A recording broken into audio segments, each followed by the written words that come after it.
Boa noite, gente. Está no ar o programa Politicação. Ano eleitoral traz novos temas para a agenda dos debates. Qual será o eixo temático da corrida eleitoral de 2018?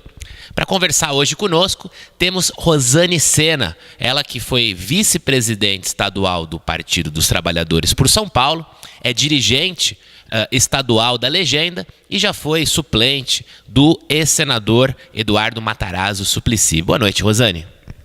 Boa noite, Sérgio. Boa noite, telespectadores. Quero aqui agradecer a oportunidade por falar desse assunto neste momento.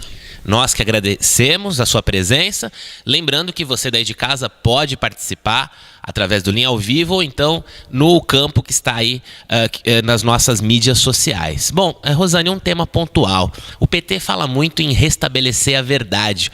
Qual seria aí o maior desafio para 2018? Restabelecer a verdade ou redobrar esforços para uma eventual unificação das esquerdas? Sérgio, você fez duas perguntas, restabelecer a verdade e o esforço para unificar a esquerda. Eu coloco mais um tema, que seria a garantia da nossa democracia, de restabelecer a democracia também. No que diz respeito a esses três temas, o PT tem debruçado no cotidiano para que a gente consiga restabelecer de fato a nossa democracia, que este ano é um ano muito especial para a gente, porque é um ano eleitoral. A gente preza pelas eleições, né? A garantia de que as pessoas vá lá escolher os seus representantes, que é nessa forma que a gente acredita na democracia, que é o povo que vai escolher. Povo com a sua garantia, com a sua decisão soberana. No que diz respeito às esquerdas, é uma necessidade. É a necessidade das esquerdas se organizarem, se juntarem, porque o ataque que está sendo feito à democracia é um ataque frontal diretamente às esquerdas e a todo o povo brasileiro. Esse restabelecimento é muito importante. E o restabelecimento da verdade é questão de tempo. Porque o que nós estamos fazendo? Nós estamos indo às ruas, dialogando com a população, dialogando com todos os setores da sociedade, principalmente os democráticos, aquelas pessoas que prezem pela uma vida democrática no país, contra o fascismo, que a gente volta, de fato, ter uma pauta dirigida aos trabalhadores e às trabalhadoras, dirigida ao povo brasileiro, e não essa pauta golpista que vem sendo implantada pelo país por alguns setores do Estado. São aparelhos de Estado que vêm fazendo um ataque à nossa democracia. Agora, Zaninha, esse acirramento da tensão política de parte a parte, enfim, a gente vive hoje um momento de polarização. Tem aquela pessoa que tenta a todo momento reafirmar os pontos biográficos de Lula e de Dilma, que em larga medida deixaram um legado social e político importante para o país, mas também existem aquelas que se manifestam totalmente contrárias ao PT. Essa rejeição você atribui aos últimos episódios envolvendo o Partido dos Trabalhadores, essas denúncias recorrentes de corrupção, ou isso é fruto de uma política de ódio que foi, digamos que, patrocinada pelos adversários políticos do PT?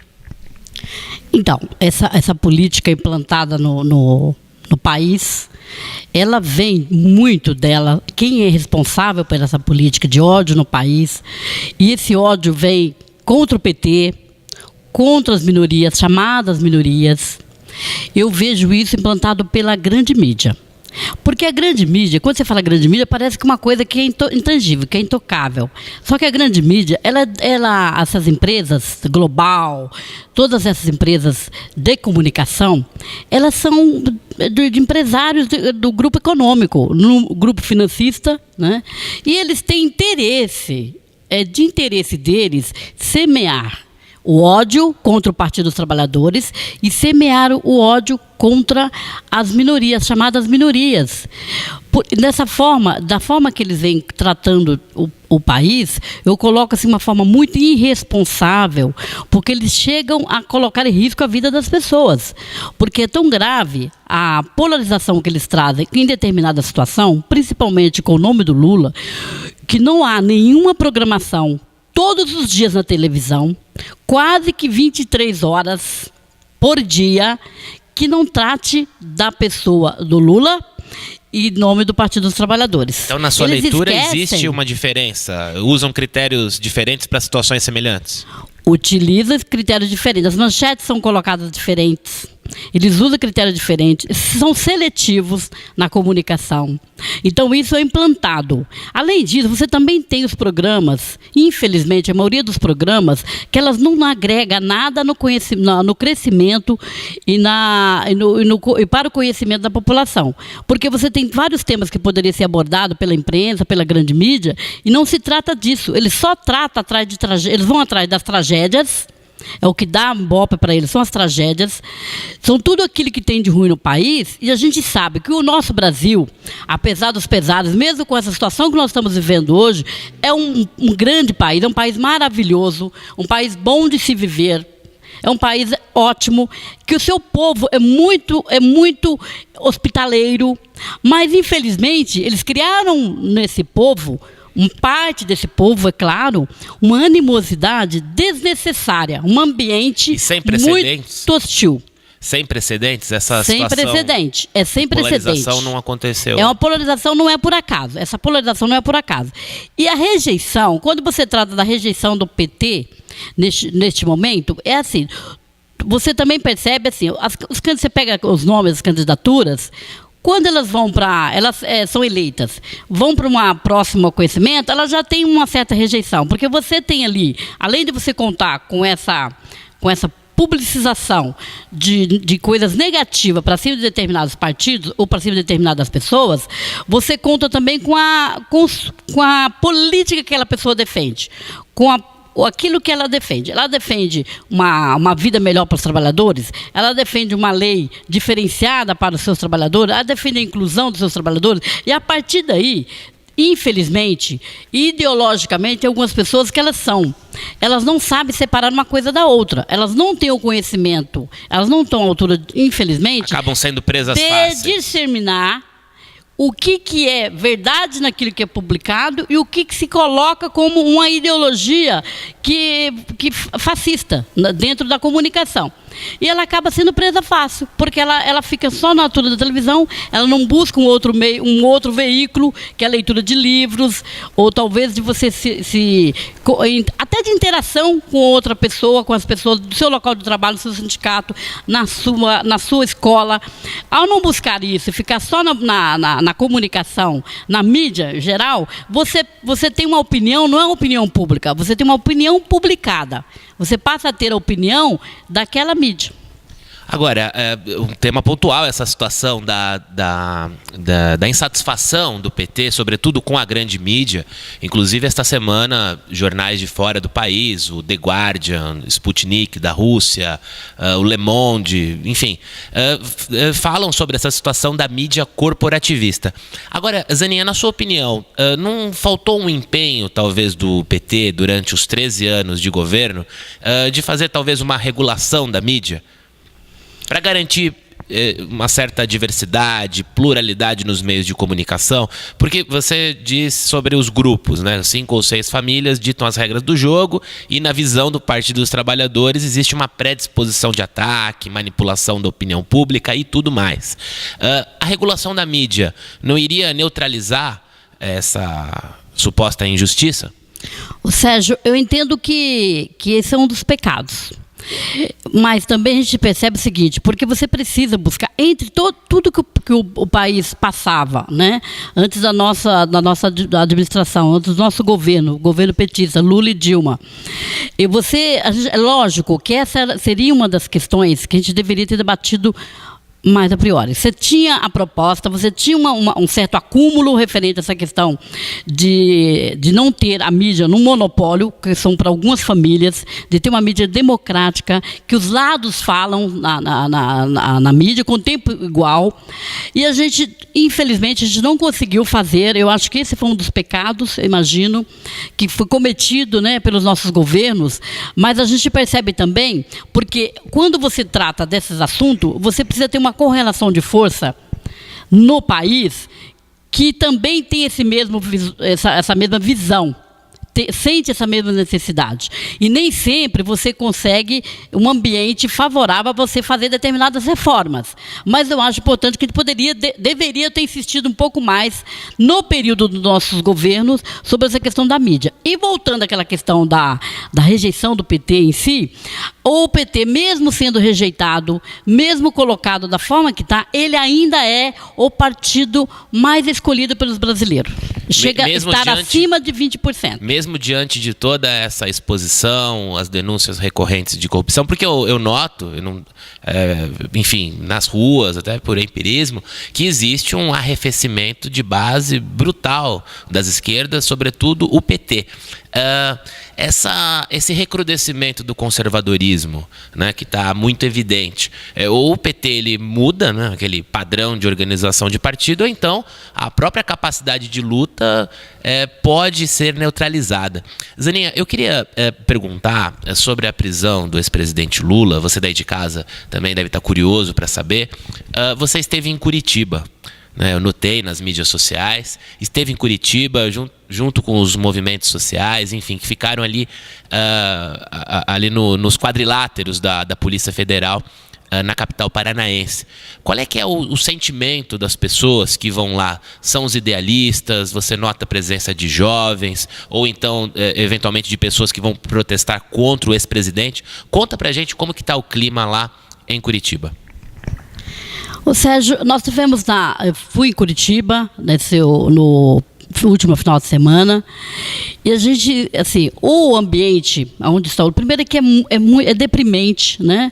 Muito deprimente. A gente sente, assim, eu particularmente tenho estou sofrendo bastante com essas condições, e a gente encontra senhoras, senhores, as pessoas que conviveu com Lula, que nós somos aqui de São Bernardo do Campo, e a gente sabe, conhece o Lula, da procedência do Lula, onde o Lula morava, onde ele mora neste momento, né? Aonde o Lula, as lutas do Lula, convivemos com a família dele, e a gente chegar em Curitiba e, assim, não poder tocar no Lula, conversar com o Lula, é muito deprimente. E o ambiente que eu encontrei lá em Curitiba é um ambiente de solidariedade, um ambiente de indignação das pessoas. Aí tem jovens, tem mulheres, tem todas as pessoas, aposentados, as pessoas de outros países, as pessoas que estão indignadas também com essa situação. Estão lá solidarizando com a questão do Lula, em busca de que elas saiam de lá. O meu desejo é estar lá e sair com o Lula de lá de Curitiba. Porque é uma agressividade tão grande que está acontecendo com o Lula, uma humilhação muito grande, e essa humilhação, eu não vejo ela só para o Lula, é uma humilhação do povo brasileiro. Eu vejo assim, tem E quem está lá, inclusive os vizinhos, a gente encontrou vizinhos que abriu as portas para a gente. Abriu as portas, que as pessoas estavam lá em barracas, em condições, de uma certa forma, até precária, mas de qualquer forma. Houve um acolhimento? Houve um acolhimento dos vizinhos. Tem um acolhimento das pessoas. Olha, cederam energia elétrica, abriram suas casas para conversar, as calçadas. Então, tem um acolhimento do curitibano. E famílias curitibanas, mesmo que não sejam aquelas que estavam ali, que moram naquele território, né, no Jardim Santa Cândida, lá em Curitiba. É afastado do centro um pouco, né? Ele é uma média de 8 quilômetros, mais ou menos, da área central. É como se fosse aqui o bairro Alvarenga de São Bernardo, com o centro de São Bernardo. Então, o Alvarenga, ou uma outra região aí, o Alvarenga é um desses que é mais ou menos isso, né? 8 quilômetros. Então, a gente percebeu naquelas famílias ali o acolhimento. Elas começaram a compreender que o Lula... É aí que está a questão. É uma questão de tempo da gente mostrar a verdade. Que não é nada disso que estão se falando do Lula. Mas, que o Lula não é essa pessoa que eles estão falando. Que o Lula não se corrompeu. Que o defeito do Lula, o problema do Lula, foi o Lula ter feito um grande programa, é do Lula estar em primeiro lugar nas pesquisas. O grande erro do Lula é esse, de ter atendido as pessoas mais carentes, de ter tirado o Brasil do mapa da fome, entre tantas outras políticas públicas que o Lula estabeleceu no país e que hoje, aos poucos, eles vêm tirando isso. Com a canetada, na derrubada da Dilma, eles já tiraram vários direitos dos trabalhadores e das trabalhadoras. Pois é, 2 anos do afastamento da ex-presidente Dilma Rousseff. Agora, aproveitando o ensejo, Curitiba, em larga medida, é uma cidade conservadora. Houveram episódios de hostilidade. Ontem mesmo, membros da torcida Império Alviverde, a principal organizada do Curitiba, teriam ali supostamente agredido membros do MTST que estavam ali, enfim, prestando solidariedade ao ex-presidente Lula. A Prefeitura de Curitiba, essa semana, sugeriu a transferência do Lula para um outro presídio, alegando que um eventual transtorno poderia acontecer ali, enfim, para os moradores e tudo mais. Você chegou a notar algum sinal, algum aceno de hostilidade? Olha, na permanência da gente lá, foi exatamente o final de semana que saiu a liminar que as pessoas desocupassem as calçadas, desocupassem ali aquele espaço. Nós que estávamos acampados lá naquele local. Então, eles estavam procurando as lideranças para fazer a notificação, porque tinha saído a liminar a pedido do prefeito, né, de Curitiba, com esse argumento que você acaba de utilizar. Mas no ambiente, para quem está lá, uma coisa é a notícia. O que está incomodando muito é a solidariedade e o apoio que o Lula está recebendo. Porque eu acho que eles não imaginariam que tantas pessoas iam se incomodar e de participar e ir lá visitar o Lula. Então, o que está incomodando de fato ao prefeito de Curitiba e alguns reacionários, porque essa questão do ataque que houve, eles não foram lá fazer um diálogo ou uma discussão com as pessoas. Eles fizeram um ataque covardemente a algumas pessoas que estavam no momento, não nos dias que nós estávamos lá. E outra coisa, é coisa mandada, não é uma coisa espontânea da população, que sai e vai fazer alguma coisa contra aquele grupo. Sim, alguém plantado, é uma torcida, chamada torcida, por exemplo. Pois é, os ânimos aí estão aflorados de parte a parte. A Zaninha continuará aqui com a gente. No segundo bloco, o Politicação falará, enfim, sobre os temas pontuais. Vamos saber também se o PT vai intensificar os protestos no país contra a prisão do ex-presidente Lula. Não saia daí, nós vamos agora para um breve intervalo. Voltamos já.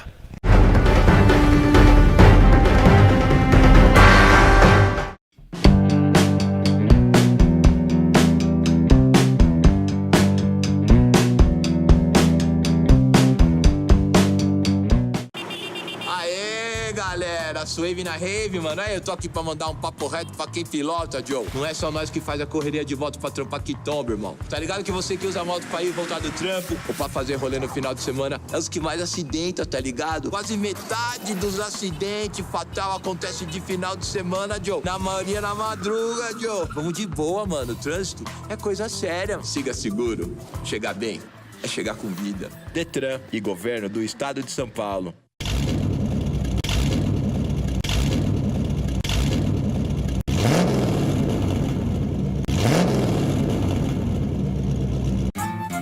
O governo do estado de São Paulo trabalha sério, aqui na região de Araraquara e São Carlos. As obras de duplicação de 17 quilômetros na Brigadeiro Faria Lima, entre Dobrado e Guariba, já foram concluídas. Para quem viaja pela Constante Beruque, uma boa notícia. 20 quilômetros serão recuperados de Cordeirópolis a Rio Claro. E a rodovia Engenheiro Tales de Lorena Peixoto Júnior está sendo modernizada. O investimento na saúde também não pode parar. O programa SOS Santa Casa beneficia 6 hospitais. O AME de São João da Boa Vista passou a fazer pequenas e médias cirurgias e o de São Carlos está com as obras avançadas. O governo do estado também investe no desenvolvimento tecnológico, na FATEC de Araraquara, que já está pronta, e no campus da Unesp. Eu me sinto muito honrada em participar desse avanço tecnológico que vai revolucionar o mundo. A educação começa desde o berço. Por isso, 22 novas creches foram entregues, outras 13 estão em construção. É com trabalho que a gente chega lá. Governo do Estado de São Paulo.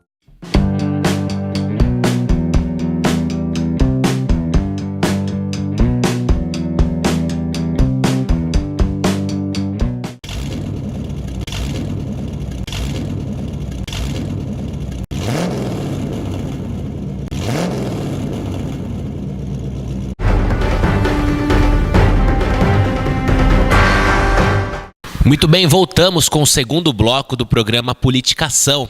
diretamente aqui dos estúdios da JC Produções. Hoje converso com a Zaninha, ela que é militante do Partido dos Trabalhadores, já foi suplente do Suplicy?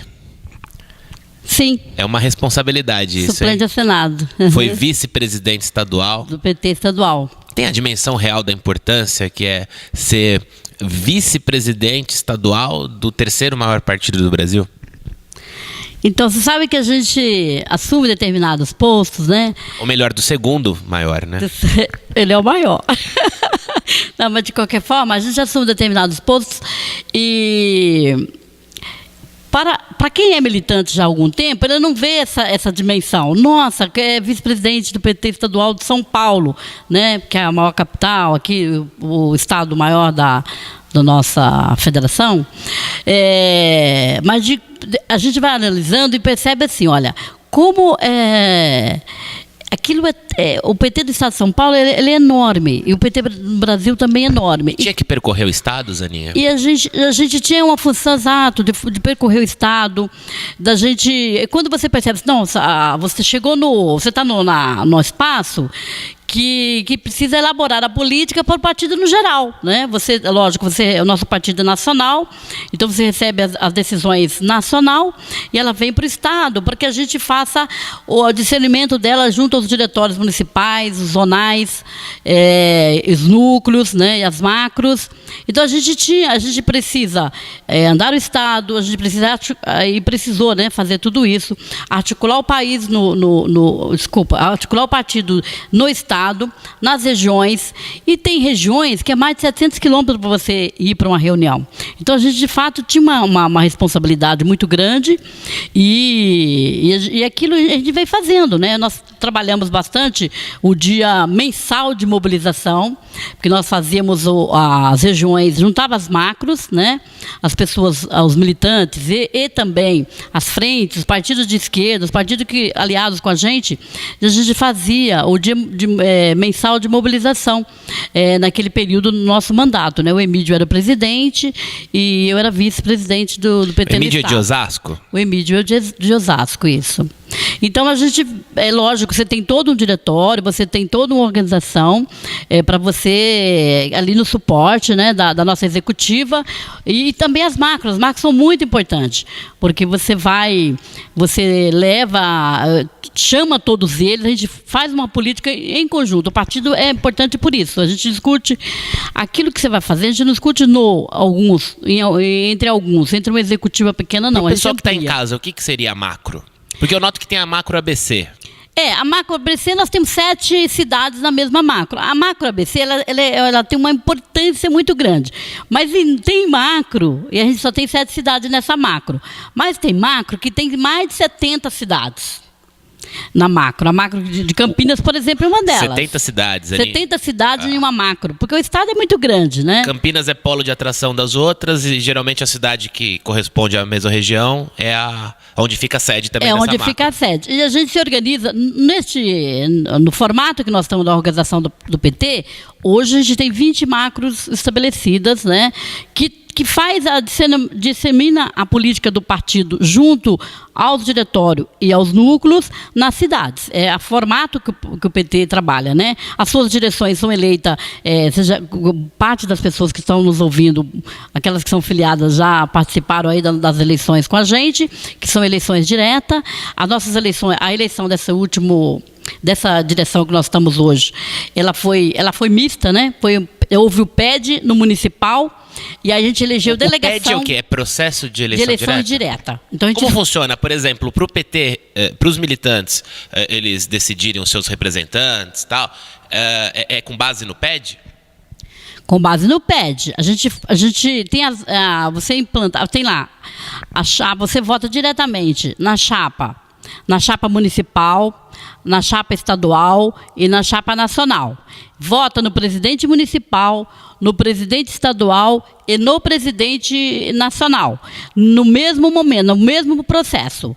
Então, cada diretório organiza os seus filiados em dias com as obrigações estatutárias e naquele único dia a gente faz a eleição nacional. É um sistema que a gente consegue, daqui de São Bernardo, a gente consegue votar em quem é o nosso presidente nacional. Agora, Zaninha, esse exemplo de democracia interna também é alvo de muitas objeções de militantes do PT, porque eu noto que esse exemplo de democracia deveria prevalecer na escolha de personagens para situações majoritárias, porque muitas das vezes a escolha de alguns personagens, por exemplo, candidatos a prefeito, governador e até a presidente, né, são reuniões de grandes figuras do partido, onde a militância acaba não tendo, digamos que, voz ativa. Isso realmente acontece? A militância tem autonomia? Como que funciona essa situação dentro do PT? Não, no PT, a militância ajuda a decidir. De que maneira? Nós temos também a prévia. A prévia, como que se dá a prévia? Por exemplo, nós temos aqui, por exemplo, vamos falar do estado de São Paulo, ou do município aqui de São Bernardo, onde nós estamos. Você tem lá um candidato, olha, alguém vai ser candidato a prefeito. Eu me inscrevi também. Então, são 2 nomes. Como é que nós vamos escolher esses nomes se tem 2 candidaturas? Não dá para ser 2 candidatos a prefeito num partido só. Então, esses 2 nomes eles vão para a prévia. E na prévia, o mais votado é o candidato a prefeito. Então, é assim. No estado de São Paulo, talvez você esteja falando do procedimento da agora. Sim, que muito se fala talvez em unidade, ou seja, as prévias são deixadas de lado e se fala em unidade. Isso aconteceu algumas vezes. Não, mas você busca também a unidade. A primeira coisa que se faz numa inscrição, por exemplo, escreveu 1, escreveu 2, escreveu 3, candidatura a prefeito ou governador do estado ou presidente da república, primeira atitude e articulação que se faça é você buscar um entendimento daquelas candidaturas. Por quê? Você tem que buscar aquele entendimento antes de você ir para a prévia. A prévia acaba tendo um certo desgaste, infelizmente. A gente não tem grandes exemplos. Aconteceu a prévia, todo mundo saiu muito feliz. Em 2008, em Santo André, foi super tranquilo. Mas assim, infelizmente, mas isso não é em todos os momentos. Infelizmente, isso não tem assim, se dado, quando a gente consegue um consenso em determinadas candidaturas, é mais saudável, você evita um desgaste a mais, até porque é todo um custo que você tem para realizar uma prévia. Mas em se mantendo as 2 candidaturas, o partido faz a prévia e aí o mais votado ou a mais votada aí sim vai cumprir. E qual é a discussão? Aquele ou aquela que não passou pelas prévias dos filiados e filiadas, ela vai apoiar, claro, democraticamente, a pessoa que venceu. Exato. Tem momentos então isso continua no então. Estado. O que ficou diferenciado? Portanto, a Zaninha aí cristalizou porque é uma dúvida recorrente isso. Não, mas sabe por que você está perguntando? Eu acho que procede. Foi o processo agora. Porque o processo agora no estado de São Paulo, como que ele se deu? Ele se deu excepcionalmente, assim como se deu o encontro para eleger a nossa direção. Esse ano rolou prévias? Esse ano não rolou, mas rolou o encontro. Tá. O 19º encontro de São Paulo, e lá a delegação escolheu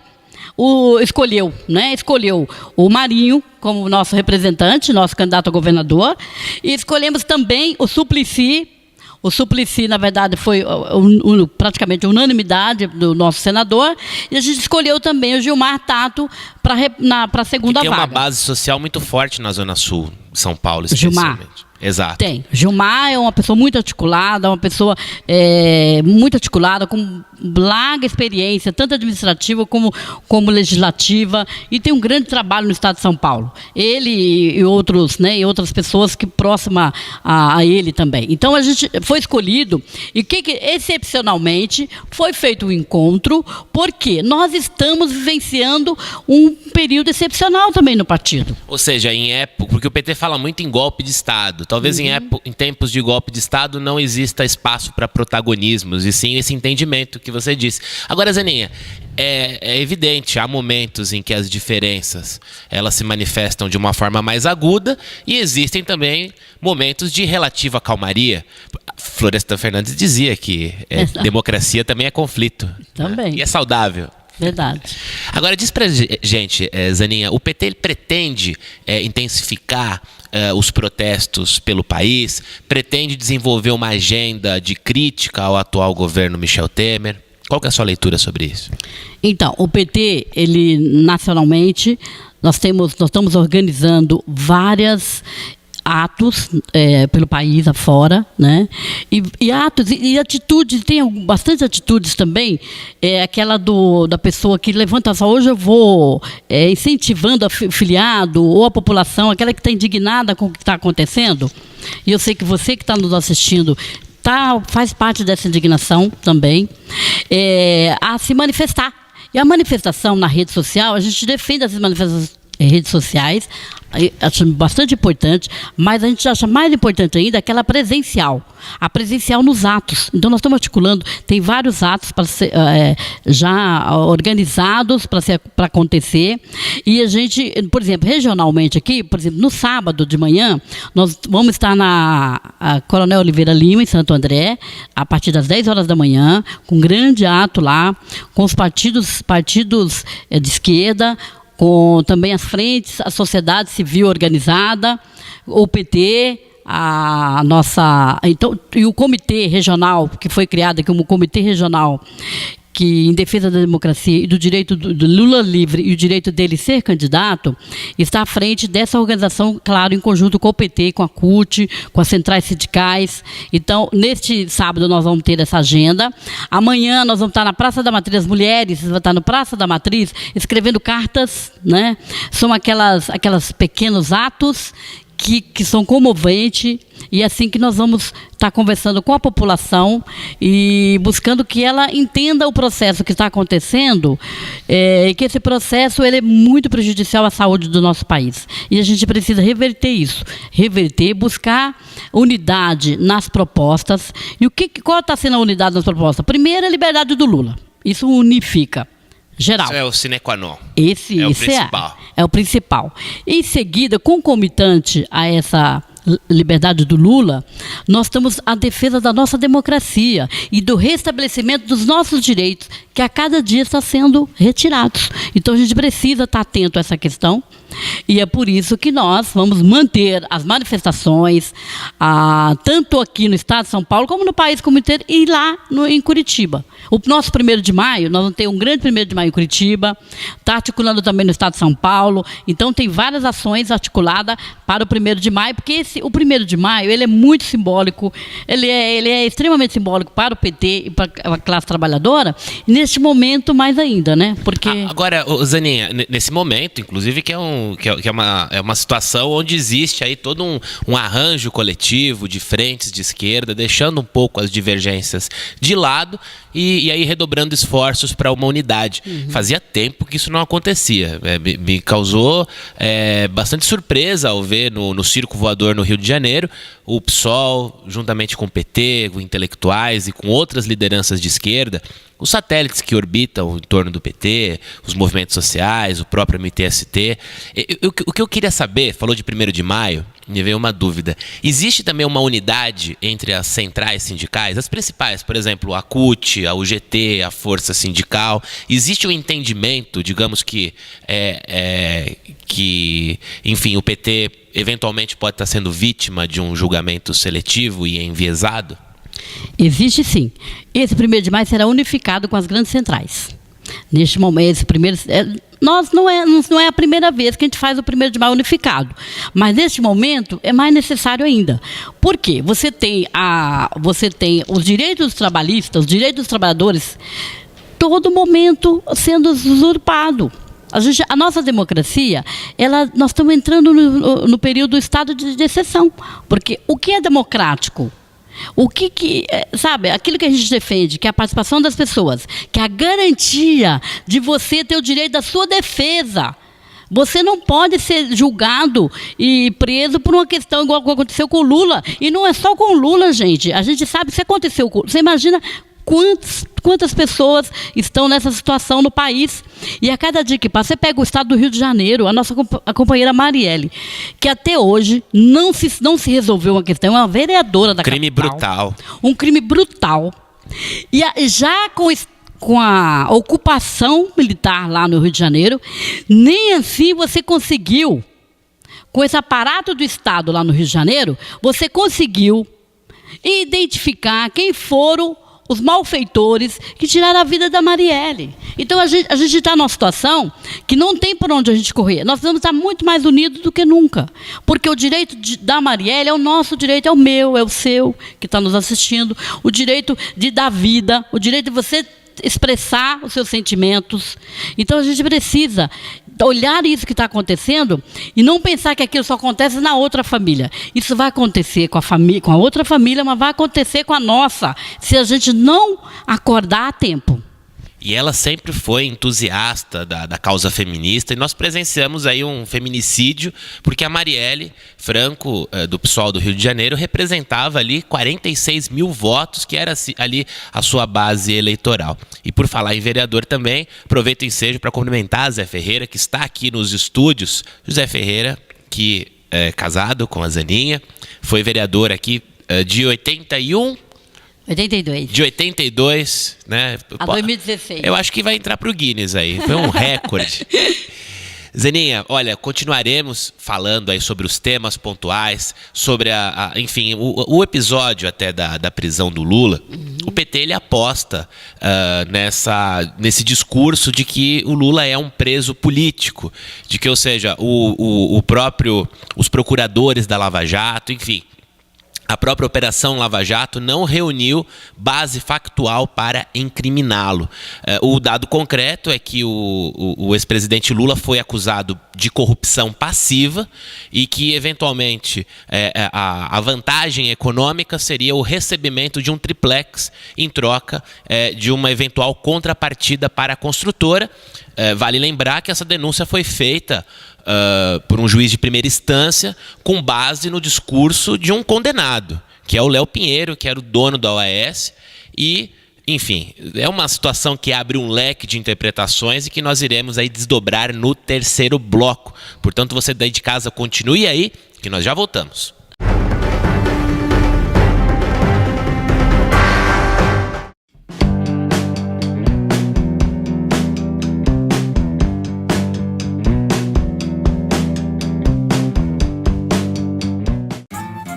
O governo do estado de São Paulo trabalha sério, aqui na região de Araraquara e São Carlos. As obras de duplicação de 17 quilômetros na Brigadeiro Faria Lima, entre Dobrado e Guariba, já foram concluídas. Para quem viaja pela Constante Beruque, uma boa notícia. 20 quilômetros serão recuperados de Cordeirópolis a Rio Claro. E a rodovia Engenheiro Tales de Lorena Peixoto Júnior está sendo modernizada. O investimento na saúde também não pode parar. O programa SOS Santa Casa beneficia 6 hospitais. O AME de São João da Boa Vista passou a fazer pequenas e médias cirurgias e o de São Carlos está com as obras avançadas. O governo do estado também investe no desenvolvimento tecnológico, na FATEC de Araraquara, que já está pronta, e no campus da Unesp. Eu me sinto muito honrada em participar desse avanço tecnológico que vai revolucionar o mundo. A educação começa desde o berço. Por isso, 22 novas creches foram entregues, outras 13 estão em construção. É com trabalho que a gente chega lá. Governo do Estado de São Paulo.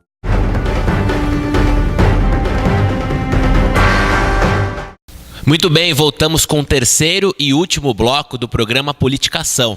Hoje converso com Rosane Sena, ela que dirigente estadual do Partido dos Trabalhadores, já foi vice-presidente do PT de São Paulo e também suplente do ex-senador Eduardo Suplicy. Zaninha, comentávamos agora no segundo bloco sobre a prisão do ex-presidente Lula, que, enfim, foi denunciado na Lava Jato. Agora, o apartamento, isso é um fato, ele não pertence ao Lula. Né, pertence à OAS, e o Sérgio Moro e os outros procuradores da Operação Lava Jato atribuem esse apartamento, esse imóvel ali nas Astúrias, ao ex-presidente Lula. O fato concreto é que aquele imóvel ele está relacionado com a Bancop, que era uma cooperativa de crédito imobiliário sindical, que não obteve sucesso comercial nos anos 2000, né? E lá na frente deu ou a opção de compra, ou então que os associados, incluindo a ex-primeira-dama Marisa Letícia, a rever ali o seu crédito. Na sua opinião, houve um julgamento enviesado? ou simplesmente o PT se diluiu ao sabor do jogo? Não, houve um julgamento enviesado. Na verdade, não é, a palavra talvez não seja essa, porque o que a gente entende, o Lula é sabatinado desde quando ele nasceu. Mas mais precisamente, a partir da sua liderança no movimento sindical, 1977, o Lula vem sendo sabatinado. Já inventaram que o Lula, em 82, quando ele foi candidato ao governo do estado de São Paulo, soltaram aqueles aviãozinhos, jogaram muito panfletos no dia das eleições, dizendo que o Lula tinha uma casa no Morumbi. Já inventaram que ele tinha uma casa no Guarujá. Então essa não é nenhuma novidade para nós. Para quem vivenciou o início aqui do Partido dos Trabalhadores e da vida do Lula na política partidária, porque na política ele é desde quando nasceu, porque nós somos políticos, né? As pessoas são políticas. Elas podem não ser parlamentar ou não estar afiliada, mas elas são políticas.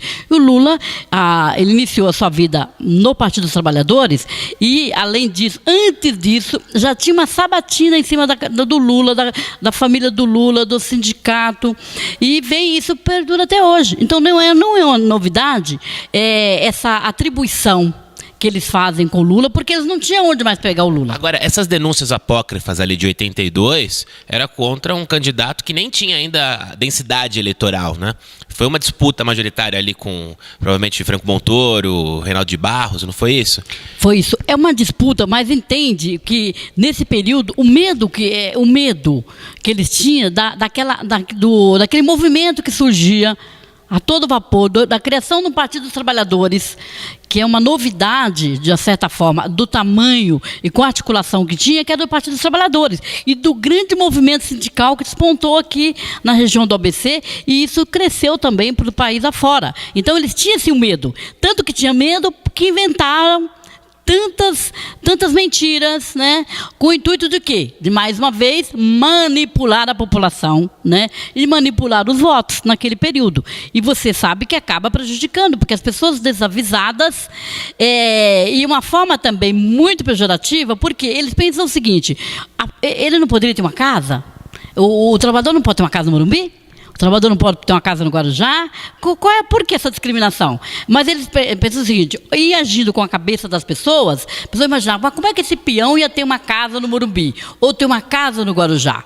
Então essa forma deles trabalharem com a mentira, com a difamação e agora com a criminalização, tanto do PT, quanto do Lula, quanto da esquerda, quanto dos movimentos sociais, é a forma seguinte, porque no voto, até o momento, a partir de quando o Lula ganhou as eleições, eles não conseguem ganhar da gente. Então, eles estão usando o aparelho de Estado para perseguir o Lula, perseguir os movimentos populares, perseguir a esquerda, e a partir daí você tirar as pessoas possíveis de serem eleitas, porque o Lula, se deixar ele hoje, se a eleição for hoje, ele será o nosso presidente do Brasil. Sem dúvida, o Lula é um símbolo aglutinador. Em 82, de fato, foi vítima de materiais apócrifos, talvez por frentes políticas que já imaginavam, que tinham ali a dimensão real do potencial de crescimento, né? Claro que o Lula ficou conhecido nacionalmente, até um pouco antes, né, porque São Bernardo do Campo foi ali vanguarda no processo de movimento sindical.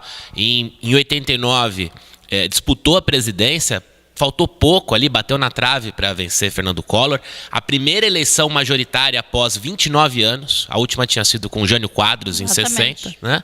E, enfim, aquilo provocou ali a adesão de jovens, né, de intelectuais, e até hoje é voz corrente que a Rede Globo teve um papel decisivo, que foi na edição do debate do Jornal Nacional. Naquele tempo não havia ainda o advento da internet, então a televisão ali era um fator crítico de decisão. As pessoas formavam as opiniões e se amparavam totalmente na TV aberta. Hoje pulverizou um pouco isso, né? Existe a internet, existem outras frentes de comunicação, o que dá mais possibilidades para o povo poder obter informação. Agora, Zaninha, o dado concreto é que o ex-presidente Lula está preso, e eu ia te perguntar o seguinte: é cedo para o PT pensar numa alternativa? É voz corrente o nome de Jacques Wagner, que foi governador do estado da Bahia, do ex-prefeito de São Paulo, Fernando Haddad. Você que faz parte do grupo de decisões centrais do PT, fala pra gente, o PT ainda vê possibilidade na candidatura de Luiz Inácio Lula da Silva a presidente, ou já declinou e vocês estão de fato pensando numa alternativa? Não, o PT, o Lula é o nosso candidato a presidente da República. Vamos escrever o Lula para concorrer às eleições. Mas a lei da ficha suja, ela é clara. Da ficha limpa, perdão. Ela acaba sendo clara. Ele foi condenado em segunda instância. Teria alguma brecha jurídica para contornar e talvez ele conseguisse ser candidato? Então, porque até o momento, a nossa ideia é o seguinte, olha, o Lula, ele está nesse momento preso, e a gente trabalha para que a candidatura do Lula, porque a gente entende que até esse período a gente consiga tirar o Lula, libertar o Lula. Porque no tamanho da injustiça que foram cometidas, a gente entende que vai chegar o tempo da condição de que o Lula seja liberado. Até porque você for buscar prova de uma propriedade é documento. Se não tem documento, não tem prova, ele não pode estar preso. O Lula dormiu alguma vez nessa cobertura do Guarujá? Ele usufruiu do imóvel? Nunca usufruiu do imóvel. Vocês viram ultimamente, as últimas notícias aí, que o movimento MTST ocupou o espaço lá, e é uma aberração chamar aquilo de luxuoso triplex. É um pombal que tem lá, certo? Mal acabado, tá certo? E atribuído como se fosse a maravilha das maravilhas, atribuído agora a propriedade não está ao caindo Lula. por terra, porque com base até na delação premiada, depois da decisão colegiada de Porto Alegre, está nos autos do processo de que houve, por parte da OAS, uma quantia considerável em dinheiro para a reforma da cozinha e tudo mais. Não é o que aparentemente a gente viu nas imagens do MTST. Aliás, Anderson D'Alessio esteve lá também. O D'Alessio esteve lá. O D'Alessio é militante aqui de São Bernardo, acompanhou bastante lá. Eu acredito que, e parabenizar, né, o D'Alessio, se ele estiver nos ouvindo, pela ação, né, junto ao MTST, porque de fato... É uma rebeldia admirada. É admirada, e a gente tem que desmistificar essa questão que está acontecendo. Porque o triplex, que é um negócio, quando você vai lá, não é verdade. É mais uma mentira que o juiz Moro montou, organizou, orquestrou para cima do nosso presidente Lula. Porque eles não tinham de onde mais tirar como é que eu vou pegar o Lula? Eu vou pegar o Lula em quê? Então você atribui propriedade ao presidente, ao nosso ex-presidente Lula, sem provas. Não há provas contra o Lula. Não há provas contra o Lula. E o Lula mesmo colocou, se tivesse ele não precisava nem da justiça, ele ia lá se entregar. Mas não tem. E é por isso que a gente acredita que até as eleições a gente consiga que o Lula seja o nosso candidato a presidente da República este ano, em 2018. É nele que eu quero votar. Muito bem. Portanto, aí o Partido dos Trabalhadores quer restabelecer a verdade. Agora, Zaninha, um dos colaboradores nessa situação da Lava Jato, o Adelmário, que é mais conhecido por Léo Pinheiro, ele é um cara cheio de contradições, porque antes de envolver o PT e o próprio Lula, ele deu um bocado de versões. E, curiosamente, quando ele envolve o ex-presidente Lula, ele obtém ali uma redução da pena. Ele sai da incômoda situação do regime fechado e ele tem a pena reduzida em 7 anos. Ele, de 10 anos de pena em regime fechado, ele vai para 3 anos prisão domiciliar. Você acha que isso é coincidência ou existe uma eventual perseguição contra o Lula? É premiar bandidos. A pessoa vai lá, comete o crime e depois delata que foi outro e ele é premiado. As pessoas são premiadas, esse é o período, esse é o processo. Como que o PT enxerga esses acenos de apoio, inclusive do Le Monde, o principal jornal da França, colocar na capa do Facebook, ali da fanpage, a foto daquela saída muito simbólica do Lula do sindicato, quando ele sai do caminhão de som, sai nos braços do povo, porque o próprio jornal Le Monde e outros da Europa disseram que deixou um legado social e político importante para o país e denunciam um pouco esse enviesamento da mídia corporativa. O PT viu isso com bons olhos, porque há uma diferença brutal de linha editorial dos veículos de fora com a grande mídia daqui. Então, o que eu falo para você, o reconhecimento do Lula, o Lula é um cidadão já do mundo, cidadão do mundo, ele colocou isso para a gente no seu discurso, que ele hoje é uma ideia. E o Lula, ele é um francês, ele é um italiano, ele é um cidadão do mundo, ele é um brasileiro, ele é um humano que é reconhecido mundialmente. E isso é um reconhecimento. Porque uma coisa é eu ser crítica a determinadas posturas, a determinada política. A outra coisa é eu não reconhecer uma pessoa igual o Lula como um ser humano que nós brasileiros deveríamos, inclusive os políticos, ou as instituições brasileiras deveriam ter orgulho de ter um cidadão igual o Lula no país. Liderança nata, uma liderança porque o país precisa de liderança. É uma liderança sadia, uma liderança que pensa nas pessoas. Um grande humano, um grande humanista, o nosso companheiro Lula. É aquele companheiro que consegue lidar com as diferenças, lidar com as divergências, um bom articulador, uma pessoa que pensou, primeiramente, o primeiro programa do Lula, em 2002, quando ele foi eleito, ele chegava ao seguinte: fome zero. Foi a agenda prioritária do governo. A agenda prioritária do Lula é tirar as pessoas da fome, tirar as pessoas da miséria, da extrema pobreza. E essa foi a primeira agenda do Lula. E o mundo busca fazer isso. Por isso que o Lula hoje, e ele conseguiu, com o programa, com tudo que ele apresentou, e o Lula não é só 2002 para cá, o Lula é desde antes. Porque o Lula colocou para a gente, olha, gente, quando um pernambucano, um nordestino, passa dos 5 anos sem morrer de fome, esse cara, ele é e será aquilo que ele quiser. Zaninha, é evidente que ele deixou um legado político, ele, enfim, é voz corrente até no meio acadêmico das pessoas dos cientistas políticos, que ele é uma figura dessas que nascem a cada 300 anos, né? Que consegue reunir ali carisma e tudo mais. Agora, o dado concreto é que a situação toda da Lava Jato, ele acaba sendo réu de vários processos. O Triplex é um deles que surgiu aí a condenação. Existe também a Operação Zelotes, também a situação do sítio em Atibaia. Você imagina que todas essas outras situações, o Lula também é inocente? Então, todas essas situações, você vai buscar lá, está lá na fala de um criminoso, alguém que delatou. Eu falei, mas não apresentaram prova. Não tem prova contra o Lula em nenhum dos processos. Agora, qual é o erro do Lula? É de ser presidente, porque em alguns desses processos dizem que foram para beneficiar determinadas empresas. O que tem no país, das organizações da lei que não está para beneficiar A ou B? Porque a lei é para atender as necessidades brasileiras, as necessidades das empresas, hoje o PT, as necessidades das pessoas. Faz uma autocrítica, Zaninha. Se é isto, então não tem como se atribui uma questão dessa. Então o Lula, ele estava presidente, o Lula está sendo condenado, não é por crime cometido, é a política e os projetos implantados no Brasil.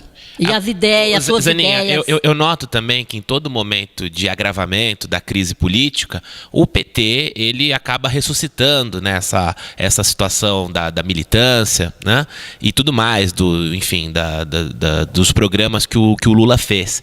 Agora, talvez o PT não faz uma autocrítica com base da Carta aos Brasileiros, que seria talvez até uma disposição para o fisiologismo, que é a política em troca de favores, porque o ex-presidente Lula montou uma ampla uma política de coalizão com vários partidos, incluindo partidos em que havia uma incompatibilidade ideológica brutal, né? Nós vimos isso várias vezes. Você não imagina que talvez essa aproximação de um ex-operário, de um homem de esquerda que defende uma maior intervenção do Estado, sobretudo na economia, defensor das liberdades individuais, essa aproximação em alguns momentos da história não acabou talvez prejudicando ele hoje? Eu vejo que não teria um outro formato. Porque quando você está em determinada situação, no caso dele presidindo a República, o que acontece? Você precisa trabalhar com as correlações de força do país. E na correlação de força, você não pode ignorar as forças. Você precisa porque você é país democrático. É a domesticação. Se não é assim, se não é com a correlação de força, é pela revolução. Porque o PT de 89 era o PT da porrada, falava de ruptura, o programa democrático popular, nem de longe. Mas talvez o PT de 89 seja a negação do PT de 2018. Não é, porque assim, uma coisa, Sérgio, é que a gente confunde e mistura as coisas. Você ganhar a presidência da República, você não ganhou o poder. Então, essa é uma. E hoje a gente está vendo muito bem isso. Você ganhou a presidência da República, você não ganhou o poder. Não é o PT só que ganhou a presidência. Então aquilo acaba sendo um mise-en-scène. O que nós ganhamos, nós fizemos um grande acerto. O que nós ganhamos foi com um programa. Nós apresentamos um programa para o povo brasileiro. Apresentamos um programa para as forças que existem no país, e a partir dessa força é que nós conseguimos ganhar as eleições e aplicar, de fato. Talvez a gente não conseguisse, não deu tempo da gente, de fato, implantar, porque agora seria o passo seguinte, que era a questão do pré-sal, né, do marco regulatório do pré-sal, que a gente conseguir a questão da educação, né? Você pegar a educação neste momento e transformá-la com a peça principal para que um país seja muito mais civilizado que o nosso, que é através da educação. Exato, que foi publicizado muito pela ex-presidente Dilma e também pelo Lula, a situação do pré-sal, envolvendo a educação e tudo mais. Zaninha, quero aproveitar e agradecer pela sua presença no Politicação. Surgirão outros convites e saber as suas considerações finais. Obrigada, Sérgio. Então, essa foi uma oportunidade para a gente ímpar. Eu acho que a gente precisa, cada canto do país, tiver alguém falando sobre esse assunto, é importante, porque a forma que eu sei que é a forma de a gente chegar na casa brasileira, né, nos lares brasileiros. E então esse programa, Sérgio, é muito importante da TV Ecos. A gente precisa ter outras iniciativas, mais oportunidade e recurso para que a gente consiga ter mais programas assim. E a gente sabe da dificuldade que tem. Então o PT, neste momento, com as frentes que tem, também está rumo a essa questão da democratização da mídia, da imprensa, que a gente consiga ter um país mais civilizado, com a discussão, assim, dividindo o poder da questão da mídia, porque não é possível que continue desse jeito. Então, eu acredito, e quero agradecer aqui o seu convite, agradecer aqui o vereador Zé Ferreira, que se faz presente aqui, o FINAD, todos os acompanhantes aqui, e a gente está à disposição aí. O PT ama estar fazendo a discussão. Nós somos pela discussão, pelo diálogo. Muito bem. Obrigado novamente, Zaninha, pelas suas considerações. E o Politicação é um programa democrático. Você tem a chance de, toda semana, ouvir os mais diversos lados e percepções sobre a política brasileira. Politicação fica por aqui. Um grande abraço e até semana que vem.